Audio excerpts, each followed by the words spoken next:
ল'ৰা ছোৱালী তহঁতে চবে মন দি শুনি ল। ইচ্ছা থাকিলে আমি সকলোৰে উপায় ওলাব পাৰো। কাৰণ ইচ্ছা যদি মজবুত হয় পাথৰৰ পৰাও আমি পানী উলিয়াব পাৰো, হয় নে নহয়?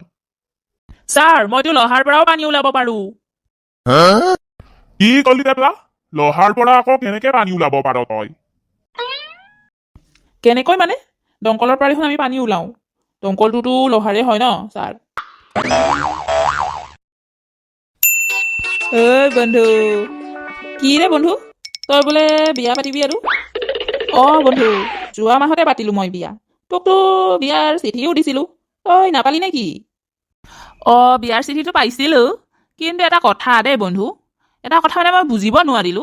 তই কি প্ৰত্যেক শুক্ৰবাৰে এবাৰকৈ বিয়া পাতিবি নে কি? এইটো কি কৈছ তই?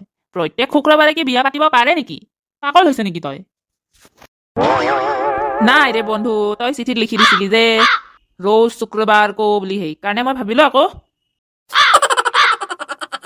বন্ধু ঐ, তই জাননে প্ৰত্যেক মানুহে লাইফত এবাৰকৈ প্ৰেম কৰা উচিত হয়। হয় নেকি? কিন্তু কিয়? যাতে চবেই গম পায় যে প্ৰেম কৰা উচিত নহয়। জাননে বন্ধু, মোৰ এটা কথা মাথাত আহি থকা নাই ৰে। কোনটো কথা? এই 5টা পোৱালি লগা মাক এজনীয়ে FB একাউণ্টত কেনেকৈ নাম দিয়ে স্পৰ্শহীন বালিকা বোলে। কি এনেকা কথা এইটো, তই ভাবচোন।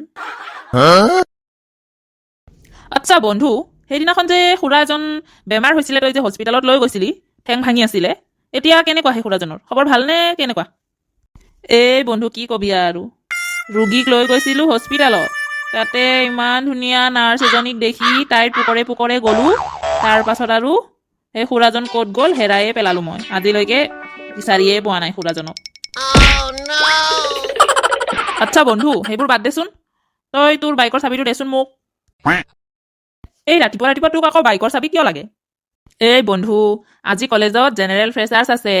2 লাখ টকা দামী বাইক চলাই গ'লেহে মোক চবেই চাব না, তেতিয়াহে না না না না না না না না হ'ব। সেইটোহে কথা নেকি? তেন্তে ল, এই 20 টকাটো ল। 20 লাখ টকাৰ বাছত উঠি যাবি তই, চবেই দেখি অবাক হৈ যাব তেতিয়া। বন্ধু ৰে, তোৰ জোতাটো ইমান চিলাই আছে যে? বন্ধু নকবি আৰু, বাৰে বাৰে ছিঙি থাকে। এতিয়ালৈকে 8 বাৰ চিলাই কৰিছো, আৰু 2 বাৰ চিলাম। চিঙাৰ পাছত আৰু তাৰ পাছত যদি নিটিকে পেলাই দিম আৰু তেতিয়া। ইমান দুখীয়া নহয় না মই।